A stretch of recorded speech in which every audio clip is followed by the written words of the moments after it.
When you have GERD, that flap means it no longer works, the flap. So it stays open.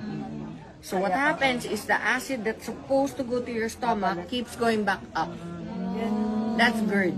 The only way to fix that is for your flap to start to function again. And that's what the barley corrects.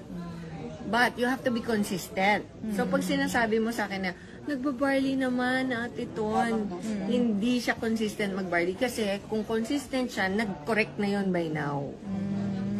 GERD is one of the easiest.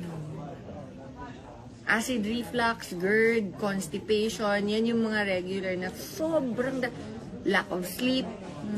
Okay? Yung mga ganyan na insomnic, di ba? Insomnia. Yan yung mga sinasabing, tita, ilang taon na nagtitake, insomnia pa rin.